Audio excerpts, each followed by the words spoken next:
In 2016, Earth detected a signal from an unknown region of space with no observable stars. The contents of this signal appears to be a series of data packets and a decryption key. Once decrypted, the data contained a number of logged entries from 2 planets in a binary system. Using the translation matrix sent in the data packet, researchers have translated the entries into English. The following transmissions were declassified and given to us to present. Log entry, Hymavina 13, 2269, 69th year in the Age of Ascendance. Hey, passing wind. Sorry, I couldn't help myself. I told Luna, but she's a good secret keeper. So, did you end up joining the diplomatic corps? We don't have much need for that here, since we are one society. But I can definitely see how it would help on Vila, especially given the political divisions you've told me about. I think you have a great level approach, and I can imagine you would be fantastic at helping people communicate. Speaking of the political situation on Vila, have the relations between Chonar and Lara normalized, or are they still refusing to communicate with one another? That sounds like a very difficult situation. Have you heard from your father? And how's he doing? How's his research going? Hopefully, he is well. A lot of things here have changed in the past few years, so let me bring you up to speed on our exploration efforts. EC Aeronautical Labs, or ECAL, as they've rebranded themselves. I know, I rolled my eyes too. Which is the organization responsible for managing our space program, is up and running. This isn't perhaps shocking to you, but remember that ECAL didn't exist 8 years ago, and we'd never been to space. It's a wonder what can be done when the Samcoma agrees to transfer 27 Hamdar to a budget that no one is ever going to be allowed to audit. To give you some perspective, the yearly operating budget for the city of Hopnina is 2.3 Hamdar, for a population of just under 2 Sindar mana. And while that might seem like a lot, it covers everything, including our education, transportation, ports, law enforcement, and healthcare systems. The amount of money ECAL is burning through is simply staggering. I'm beginning to think this is like an old Segalbator, which is just a hole in the water you throw money into. Don't get me wrong, I'm an expansionist, but there is no oversight. Well, disturbingly little. Read that as functionally none. ECAL claims it will audit itself, which has got to be the oldest bureaucratic trick in the book. I can't think of a single instance where that turned out well for the one transferring the money. Complaining aside, nobody can argue with the fact that ECAL has been conducting manned orbital missions to survey Bradith and its twin moon, Randir. They're clearly spending the money somewhere, and I bet they're even making a nice profit from the toy and t-shirt merchandising deals. Not to mention that every single Yothian child now wants to grow up to be an EC astronaut. Ha! Yes, Jisto, fair enough. I did want to be an explorer, but it isn't cool now because nobody wants to stay on the ground. I can only imagine how hard it is to get into my old academy. I probably couldn't get in now, even with perfect scores and a famous grandmother. Any future kid I have is frosted. Anyway, the launches are now a monthly occurrence, and some of the environmentalists have begun voicing their concerns about the pace of the launches and the potential impact on the environment. Those voices are a few for now, but it's hard to change your opinion on something you've already voted yes to. Anyway, in the wake of the discovery on Bradith Station, a team of astronomers started to survey Randir, hoping to locate the same signatures. This has been a real technological challenge because Randir's orbit is farther out. You know what? Before I go into what we've discovered, let me tell you a little bit about our system so you have some perspective. Although it occurs to me that you probably know more about it than I do because of how closely your father works with the EC astronomers. Okay, get ready for an elementary school education in astronomy. The system of our star Aluda has 4 planets. The first is Scumascote. It is the smallest and the closest to Aluda. It's basically an orbiting rock. There is no atmosphere. Vicini is the next planet. It has a very thin atmosphere, but EC scientists have told me it would be like trying to breathe on the summit of one of the twin sisters. Vicini has a small moon named Karasta, which is a floating rock. In pictures, it almost looks like it protects Vicini with all the craters. The next one is the Mana homeworld of Hymavina, with our 2 moons. Farther out is Radhajoust, a large gas giant with 7 moons. One of those is named Enderfidor, which is about the same size as Scumascote. It probably could be classified as a planet in its own right. This topic is a favorite discussion among EC astronomists who have had too much to drink at the holiday parties. It's honestly why they rarely get invited to things, and telling you all about this is giving me flashbacks to my younger days as an EC intern. Okay, back to Reindeer. ECAL survey scientists looking at Reindeer have located what they think is a station that is similar, but smaller, to the one located on Bradith. The installation on Reindeer appears to have fewer but perhaps a smaller port and other facilities. ECAL astronomers theorize that Reindeer's base is older, perhaps even the original Mana space-based facility, due to its size and types of facilities ECAL thinks they can identify. Some people I've spoken to within ECAL think that the Reindeer base was used as a research facility, and the Bradith station, because it's so much larger, was commercial. I mean, just based on that old message we've collected, it seems like a workable theory. Obviously, we won't know for certain until we can get astronomers up there to explore the sites. To answer your next question, because it was mine when I was interviewing one of the astronomers about this whole discovery, yes, it does sound odd that we didn't notice Reindeer's station before. She said that even though you know it's there, it's nearly impossible to find. We're talking about an ice cube floating in the ocean. When I look at the pictures and I realize how large both Bradith and Reindeer are, it makes a lot of sense. We could have looked at those moons for centuries and not found anything. Collecting that signal was a stroke of luck. Well, talk to you soon, Passing Wind. I promise, that's the last time. Your friend always, Irja.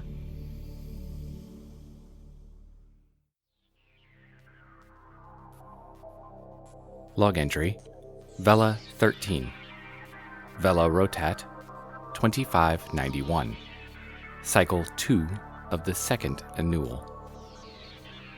Irja. Top of my to-do list is to contact a friend at the Academy of Ocean Sciences and to add Irja to the list of potential names for the next species of sea slug that gets discovered. This will stay on that list, just in case that nickname ever returns.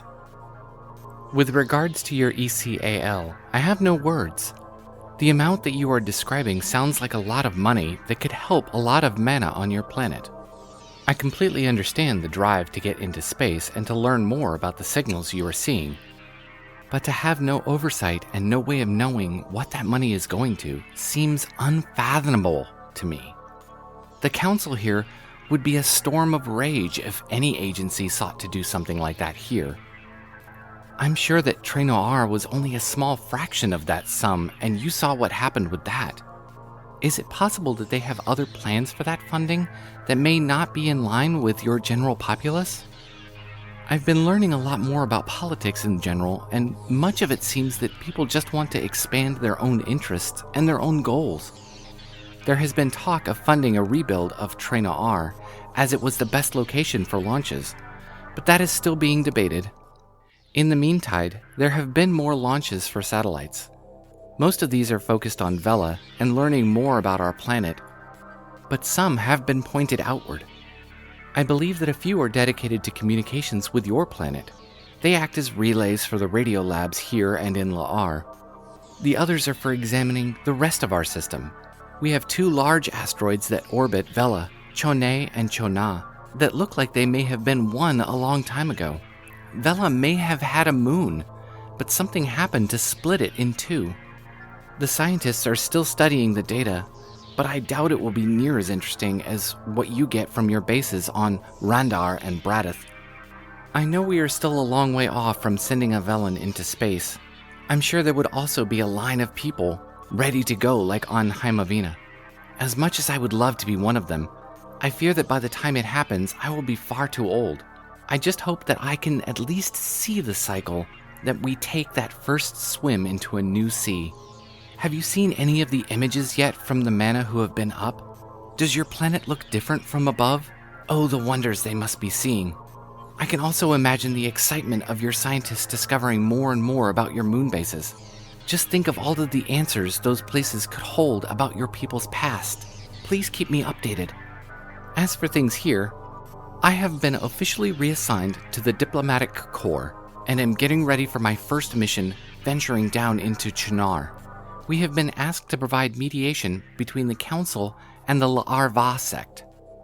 I mean, I probably won't be doing much mediation, as I'm just there to set up networks and provide communication assistance. Nothing like being a technical support engineer to a bunch of the above-mentioned politicians. On the upside, I finally get to ride in an air skiff. I know they're fairly commonplace now, but I still have yet to be on one. Hopefully, I won't get as sick as I did on the skiff voyage here from Senoth. Our journey starts in Chonar, but we'll venture all the way down to the southern coast to meet with all of the separate subfactions. Tensions have been very high as of late, and Senoth is feeling the impact of the sanctions that Chonar has applied. Sadly, food is the biggest concern. Costs have gone up dramatically, and many people in smaller cities around La'ar are being hurt. The goal is to get supply lines running again at least. There have been a few skirmishes in some areas around Sonoth, mostly from folks just trying to get access to food. I'm hopeful that we can turn the tide and work things out before the waters get too deep. There was a very small incident out the council's main building in La'ar. It seems that someone broke in during an important debate and attempted to set off some sort of explosive device. The device was something that we've never seen before, using what looked like ground-up black rocks. Well, thankfully the device failed due to moisture and the whole attempt failed.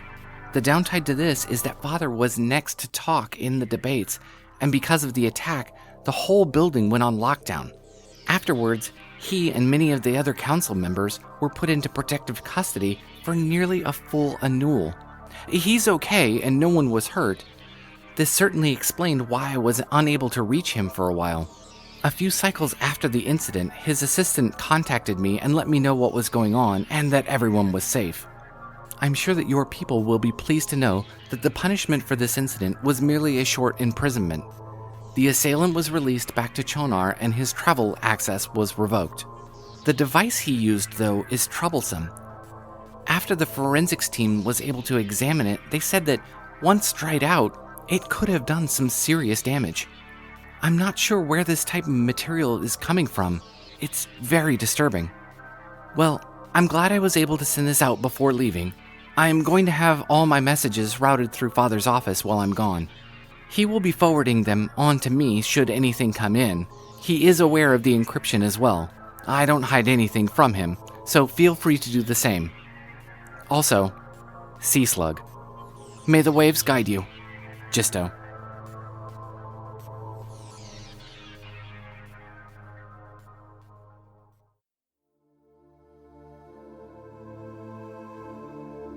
Log entry, Hymavina 14, 2271, 71st year in the Age of Ascendance. Hey Jisto. Well, I'm back up at base camp working on a news segment about the ancient network array EC has been exploring. As I get ready for this show, I'm really struck by how incredible that the first discovery was 14 years ago. Even more mind-blowing is how much has been found in those years, now that we know what we're looking for. The ancient mana were so much more advanced than we realized. What's maybe more incredible, on a personal level, is that about 20 years ago, I was just an intern up here. Aside from the discoveries, not much has changed about base camp. Well, it's definitely bigger, and there are more residential buildings and research facilities, but it's basically the same town. You would think with all the money EC has, they could freshen up base camp, but apparently not. They even serve the same pickled fiska and day-old bread in the cafeteria. I come up here fairly frequently, maybe 2 or 3 times a year, but it really dawned on me the other day that it's been 20 years since the first time I walked off the hopper pad into base camp. 20 years since I looked at the glaciers and thought I was on another planet. 20 years since I was attacked by an ice lion. Funny enough, while I was wandering around base camp yesterday, having this epiphany, I ran into my old friend Thaya, who is now a site director up here. She told me I was at least the 7th person she's run into that same day from our time back when we were interns. Naturally, we tracked everyone down, and it turned into a little academy class of 2250 reunion. We swapped stories, laughed about pranks we pulled, and caught everyone up on what and where people are now. I'm a little ashamed to say that after many rounds of drinks, the intern stone was reinitiated. Don't ask, it's a long and unflattering story. The night went off the glacier when Bjorn pulled out a secret stash of 25-year-old proxy, and the night turned into mostly yelling drunken sailing songs. I'm happy that my flight wasn't this morning. Being hungover on a hopper is one of the worst experiences on Heimavina. Anyway, I wanted to give you a preview of what we have found up here and what I'll be covering for my JCN segment. 14 years ago, field explorers discovered the first antenna I told you about, the same one I was so upset about losing out on the presentation. Since then, we've discovered probably several thousand more just like it, distributed across the continent. But most are locked beneath hundreds of meters of ice. EC network engineers have spent the better part of a decade trying to figure out how to power the antenna, often with pretty crude brute force attempts. To put it bluntly, they have burnt out the components in at least a dozen antennas by connecting our generators to the array. Our best guess is that they didn't use such a high voltage 2,000 years ago. After each failed attempt, they have to locate the next one, dig it out, recalibrate their power, and try again. I'm not an engineer, but when I bring up how wasteful this process has been, I get a lot of techno gibberish, but I bet you could have all this figured out in no time. In classic Mana being dumb and something good happens fashion, this series of mistakes led EC to our larger hub. The last tower is connected to a small building, about the size of my first room here up at base camp. The building contained what EC engineers had described to me as a hub for a broader antenna array, complete with computer components. The whole setup is linked to a generator that probably served as a backup power source from which our technicians were able to reverse engineer the correct power settings for the ancient equipment. The generator itself ran on some sort of ancient fuel, which has mostly evaporated except for a thick sludge at the bottom of the tank. EC chemists have determined that the fuel was derived from some sort of geological altered biomass that is probably millions of years old when the ancient Mana dug it up. We're pretty sure that the fuel was highly toxic when it burned, which has us all wondering why they use it as a fuel source. Anyway, that hub led us to an even larger ancient facility that EC began exploring a few years ago and are only now letting the press and the public learn about their progress. The facility looks like a computer greenhouse, for a lack of a better term. There are racks and racks of components in little rows, well, like crops. The technology in this facility is unlike anything we've ever seen before, but at the same time, it makes a certain amount of sense. EC network engineers, computer scientists, and linguists are working as fast as they can, but they have told me they're already certain that it's some sort of network hub or perhaps a data center. While the layout is similar to our existing technology, actually getting the equipment powered on is another story. There's no on button, and nobody is letting anyone just hook up random power cables. So enough about what's going on here. What's going on with the council? Jisto, something's happening. The Eldfall siren just went. Jisto, this is Jan. I work with Irja at JCN. Irja was able to contact me via radio and asked me to send a transmission to let you know she's okay. There was a massive volcanic eruption in the Twin Sisters region that has released huge clouds of ash and dust into the atmosphere. Irja is still up at base camp covering the story for JCN, and I'm back in Hopnina, brushing ash from my hair and feeding Luna. I'm not gonna lie, Jisto. I'm scared for her safety, but I'm also jealous. What an opportunity for our journalist. Anyway, sorry. Hopefully, this transmission reaches you. Several of the antenna arrays were damaged in the eruption, and we're experiencing atmospheric interference due to the ash and the dust. How am I supposed to end one of these? Heimavina, out.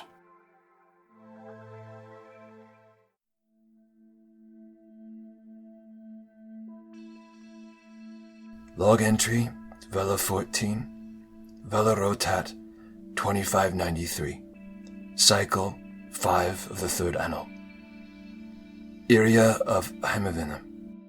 I'm hoping this will reach you and that you are safe. We don't have enough data on how geologically active your twin sisters area is, nor how long on average that magmatic eruptions last on Heimavina. Given the relative air temperature at the surface, I would expect less than a quarter annual, but the data just isn't there to infer an actual hypothesis. So I must settle for hope. Jisto asked me to write you if he had not returned to us by the time of the next signal window. He has indeed not returned to Sianar, nor is it likely that he will do so in the near future. I will do my best to relay the current state of his affairs, and he would like to have done so himself. I should also apologize. My son is the writer and the wit, a trait in which he is definitely downstream from his mother. It is certainly not my chosen current. My son is still abroad with the diplomatic corps. He communicates with me when he can, but it has been with less and less frequency as of late.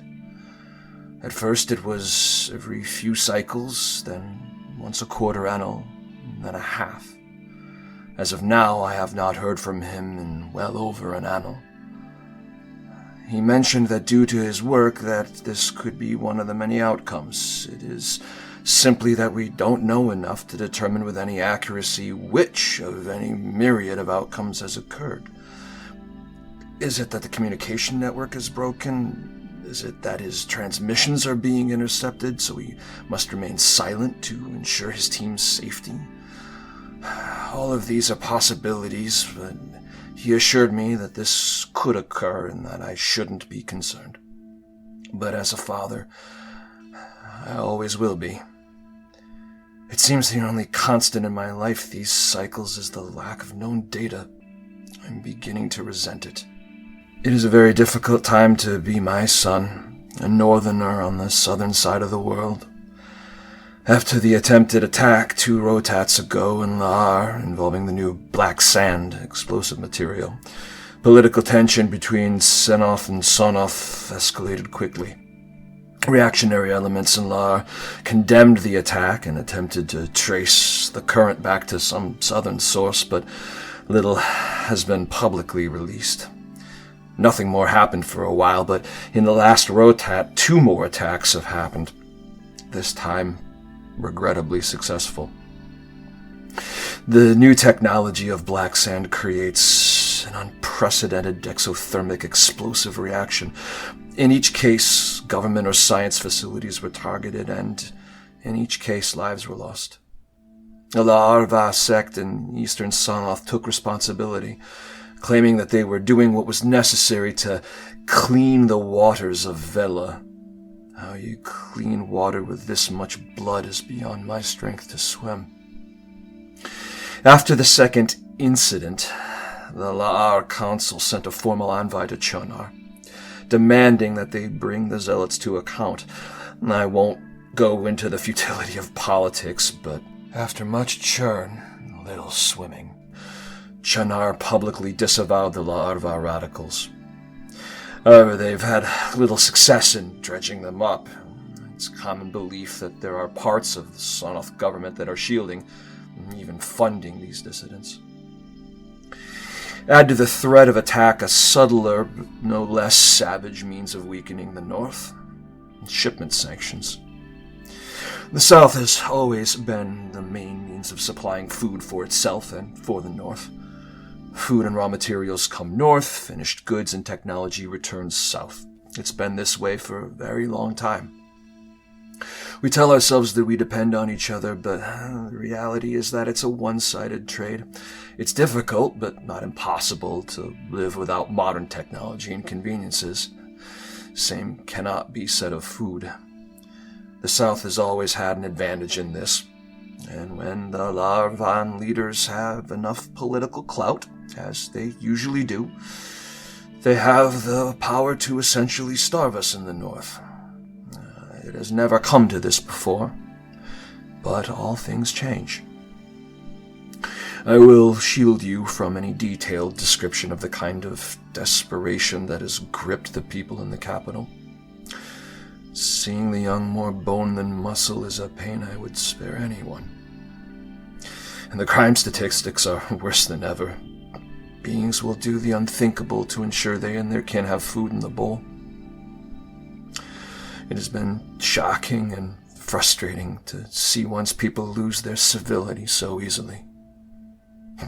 We are closer to animals than we truly care to admit. Enter my Jisto. He shipped off with the diplomatic corps to attempt outreach with the Larva and High Believers to try and calm the waves. Since Chonar has essentially dropped any intent of helping stem the attacks to the depths, Jisto's team is attempting outreach to the leaders of the Larvan community. This has had some positive effect, at least. They have convinced the sect's political minds of their benevolent intent, and they were able to loosen the sanctions on food and material shipments to Sennoth. Vital supplies are slowly reaching the needful areas of the north, and this means that Lar isn't at risk of starvation anymore.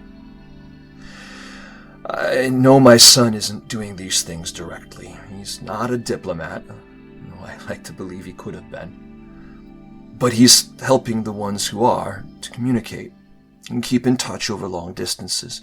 He's using the gifts of keen mind and applied principles to help keep his team and friends safe and in contact with those they need to report to. I cannot be more proud of him. I don't wish to worry you, but I am worried, so telling you not to be would be hypocritical. Desun ro Jisto.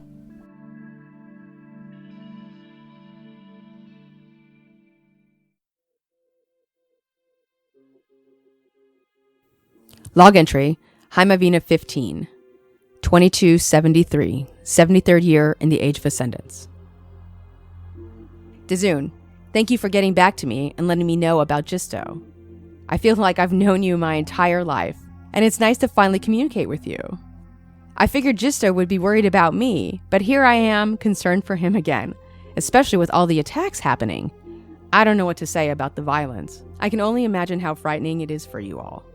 I'm very sorry to hear that lives were lost. No one should lose anyone to violence. We, Haimavina that is, figured after what happened with the launchpad incident that Sinoth and Sonoth could come together like our Samkoma did. I guess we were wrong. I know you said not to worry, but I do. Ever since, well, I still feel bad that I wasn't there for him. But I know that he's okay. He's probably working too hard, trying to make all the communication lines perfect. I bet he's already found a way to strengthen the signal, and you will be hearing from him very soon. What is funny is that no matter what the species, fathers are always the same, always warriors. He's okay. I just know it. As Jan mentioned to Jisto, one of the dormant volcanoes in the Twin Sisters range erupted unexpectedly. Fortunately for JCN, their hot chat science and technology correspondent was already on site. Me. I was up at base camp for about 36 hours in the immediate aftermath of the eruption, and I was able to cover a lot of what happened. Unfortunately, we lost access to a great deal of information, and several lives were lost. As a scientist, I'm sure you will appreciate as much data as possible, so rather than listen to me recount the events of 2 years ago, I've managed to include an abbreviated transcript of the broadcast JCN ran during the event.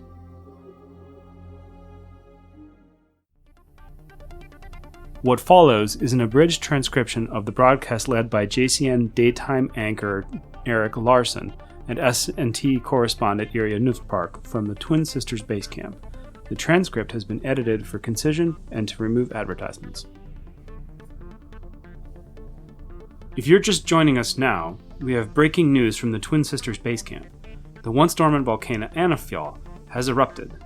Right now, we're going live to our very own Irja Nuthpark, who happened to be up at base camp on another story when Anafjall decided to wake up. Irja, can you tell us what's happening up there? Thanks, Eric. Well, as you can see in the distance behind me, we're in what the Yothian Geological Institute volcanologists are telling me is the early phase of a volcanic eruption. Anafjall is one of 3 dormant volcanoes in the Twin Sisters region that has been sleeping for over 1,000 years. Geologists have been monitoring the situation for a few months now, and earlier today the mountain began to wake up. The first eruption, which occurred about an hour ago, was just Anafjall clearing her throat. Geologists up here tell me we can expect her to sing in a matter of hours. The area around Anafjall is not geologically unstable, but for several months there has been a noticeable uptick in seismic activity. Most of it is too small to be felt, and geologists have chalked it up to cracking and shifting of the ice within the glaciers. Fascinating area. Are there many volcanoes in the Twin Sisters region? The Twin Sisters mountain range is part of a network of volcanic rifts that cross the entire planet. The boundaries of these tectonic plates are home to about 80% of the world's known volcanoes. The Twin Sisters region straddles the tectonic plate boundary between the Yothian and Zanian plates.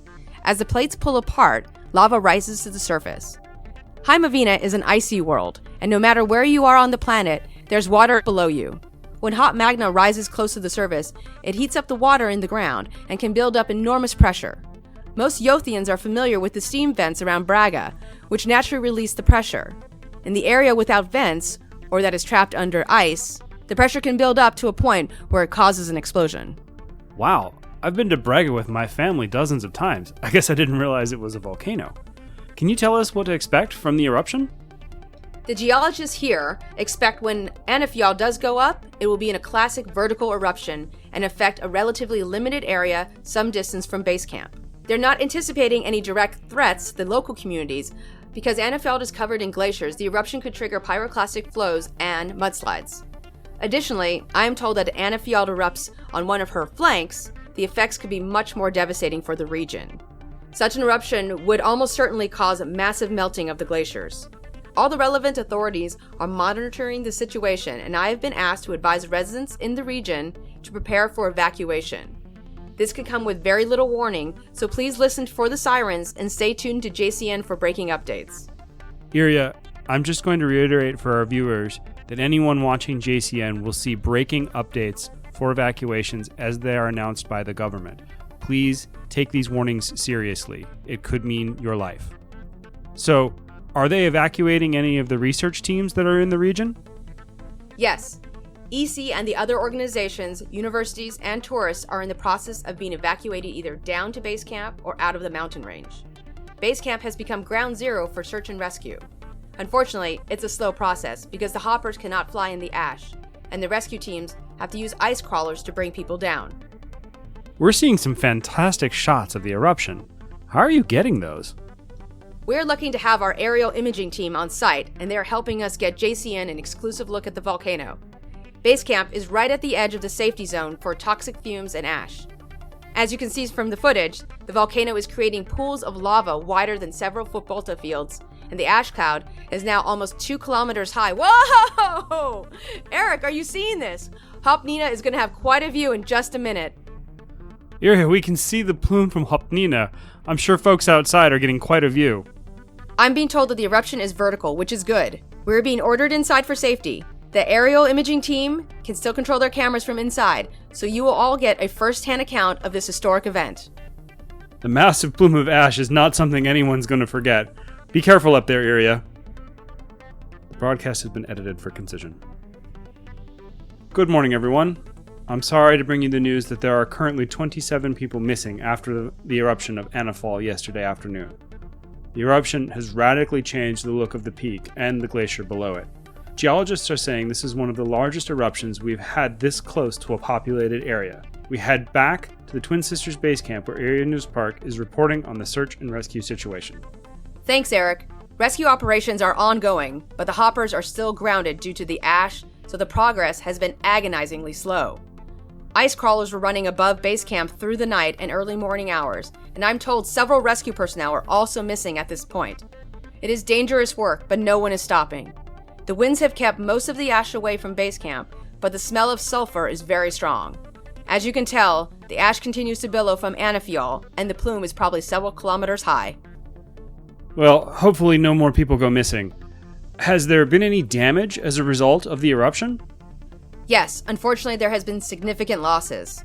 I was just informed a few minutes ago by EC scientists that the entire ancient facility was destroyed in a mudslide last night. We are all worried about those who are trapped or have been injured, but I cannot underscore how significant the loss of that site is. The transcript jumps several hours ahead.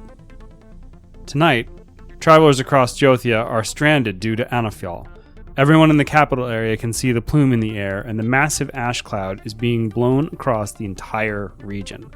Commercial air traffic has been suspended, and the ECAL launch area has been forced to suspend operations. Tonight, we were supposed to be covering ECAL's first manned launch to Braddock Station, but it looks like Anafjall has her own opinion about that. The transcript skips ahead a day. As we begin tonight's broadcast, we can tell you that the ash cloud from Anafjall is still affecting travel and air quality. However, there does appear to be some good news as shifting winds appear to be clearing the sky dramatically. We are taking you back to Irja News Park up at base camp. Thanks, Eric. As you can see, the air up here at base camp has gotten much more clear since our last broadcast. EC scientists I've spoken to seem very confused, and the best answer I've gotten is a shift in upper atmospheric winds. As you can see, I'm wearing my air tubes because while the air may be clearing, the ash is still very dangerous. Additionally, we're getting sporadic reports that personnel in high-altitude stations are being evacuated with symptoms that mimic hypoxia. Transcript ends.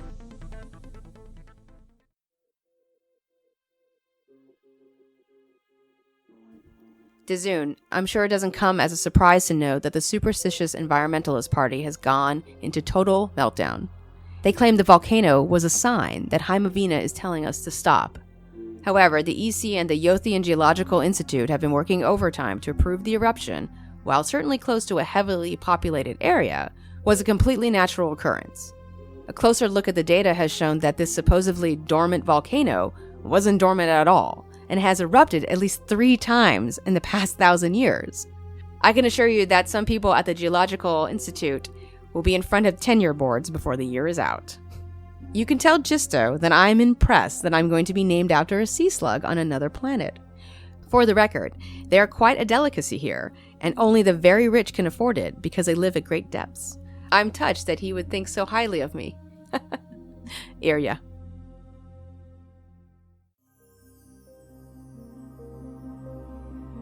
Log entry, Vela 15. Vela Rotat, 2595.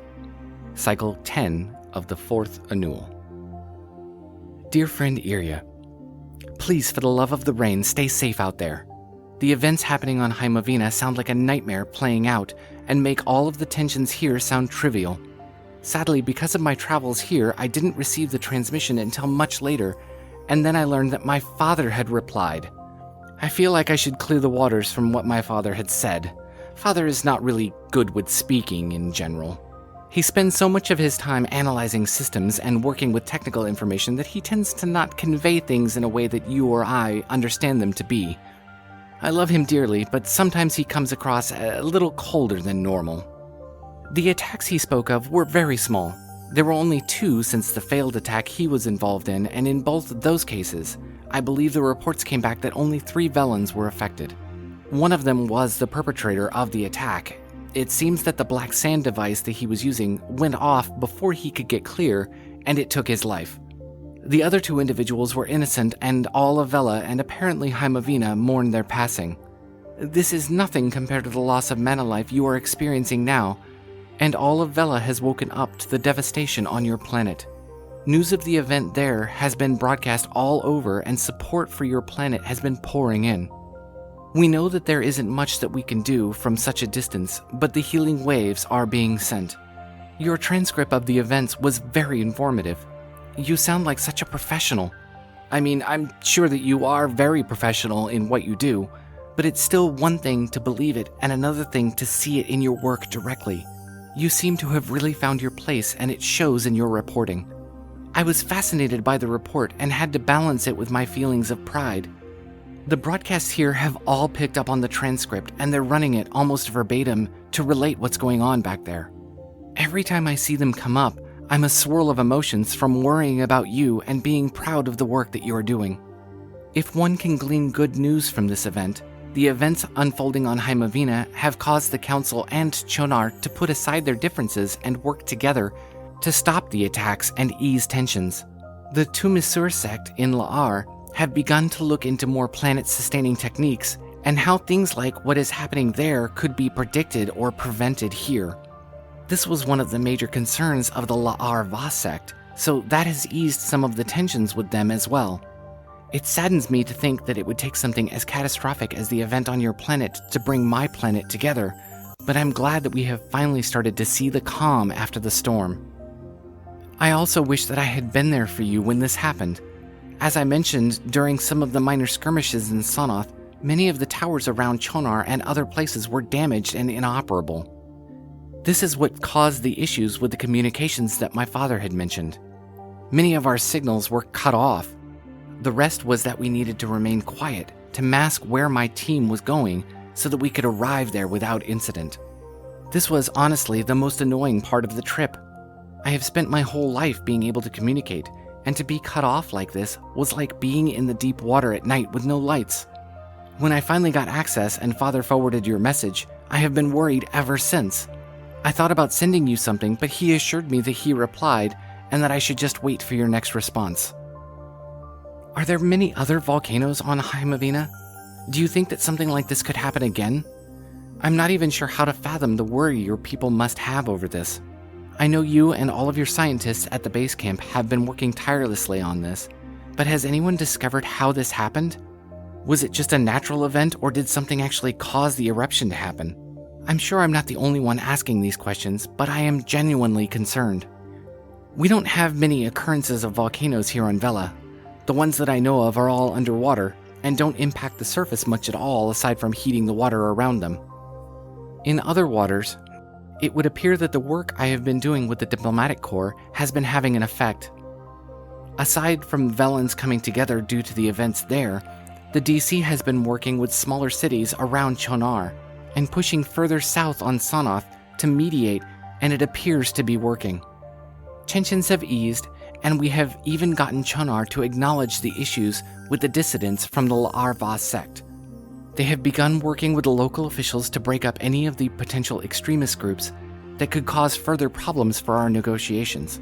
They have even re-evaluated the disciplinary actions and instituted a more compassionate form of punishment that befits the crimes perpetrated, so there should be no more drowning. As you can guess, I am still out on this mission with the DC. We have helped to rebuild many of the towers and much of the infrastructure for communication, so while I am still having messages forwarded to me from La'ar, I am at least able to get them and reply. When it comes time for your next transmission, I will make a point to find a way to get it and reply back directly. The last thing I need is for my father to start some interplanetary incident with his lack of decorum. Ugh, fathers. So in an interesting turn of the tide, now it's our turn to detect a weird signal. One of the other DC teams working just off the coast started getting some strange readings coming from deep underwater of the southern coast of Sonoth. They put out word to all of the teams to see if anyone had experience with something of this nature, and everyone started to point to me. Because of this, I have now been retasked to a new team that is being assembled to investigate. I will be helping to run operations from on the skiff and on the coast. There will be a dive team going into the depths to uncover what could be causing these signals. It's not anything that we're familiar with, and right now it's still very faint. It will be a while before we know what it is and if we can recover it, so for now I can only keep you updated on the progress. I was so looking forward to going home to Sinar and possibly even visiting Father in La'ar for a while, but it would seem that this mission is never ending. I am glad that as of your last transmission that you are safe, but I hope for your continued safety. Maybe you should stop going to base camp. It seems that every time you go there, something else bad happens.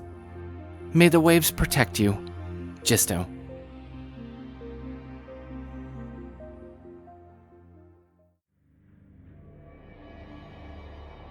You have been listening to an episode of Binary Saga.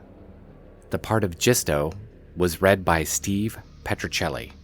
The part of Irja was read by Vanessa Shannon Anderson. The parts of Jan and Eric were read by Paul Anderson.